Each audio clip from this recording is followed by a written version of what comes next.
Hi, I'm Scott. I'm here to talk to you tonight about two things that are just a ton of fun, right? Cybersecurity and healthcare. My people.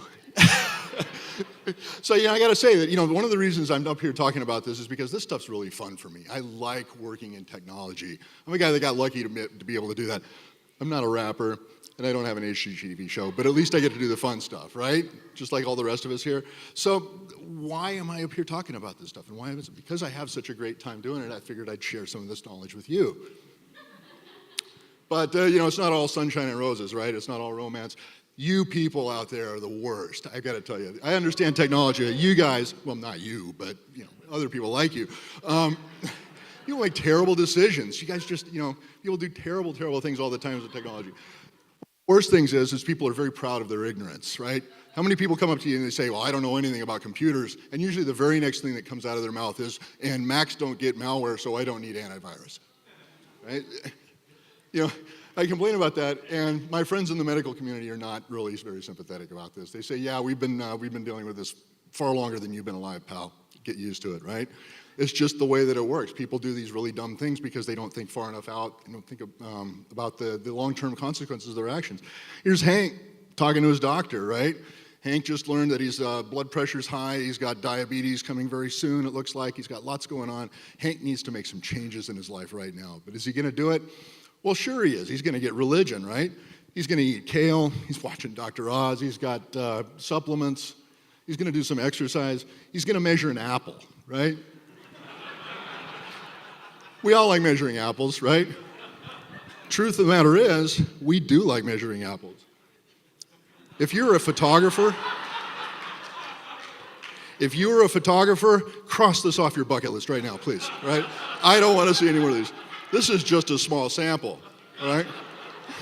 But look what happens. You guys forgot about this stuff, right? Already.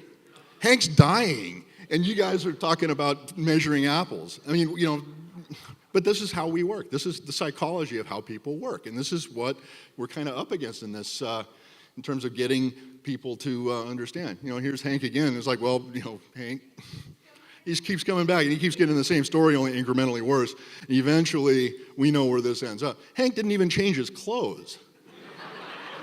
Good Lord, how's he going to eat well?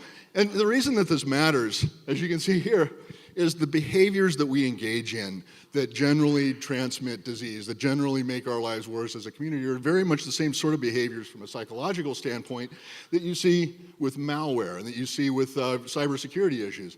And that's going to be a problem now and very soon.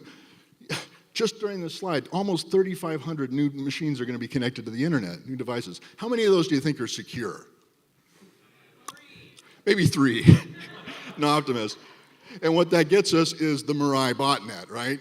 Every baby cam and connected thermostat and fridge and everything else has been compromised, and now we're dealing with massive DDoS attacks on major pieces of infrastructure. And what happens is eventually you're going to get to the point where you're going to get this phone call that says, yeah, if you'd like your fridge to work, you're going to need to pay us a couple of Bitcoins. Maybe your house won't let you in. Who knows? This is a serious problem. And people are already experiencing these kind of things. Now imagine how much worse it's going to get when your cochlear implant, the only thing you're allowed to hear is some Russian guy saying, give me 2 Bitcoin or you don't get your hearing back. I don't want that. You guys don't want that.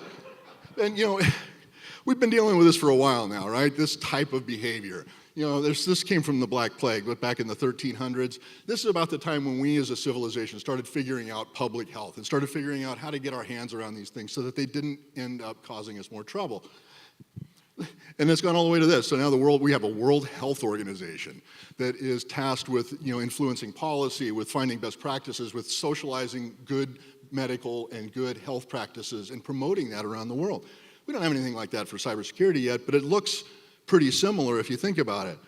This is another slide that shows, sort of a cyclical pattern for healthcare. It looks a lot like SDLC. So plenty of you folks in here have probably seen something that looks like this. Probably have this in your house, in your company somewhere.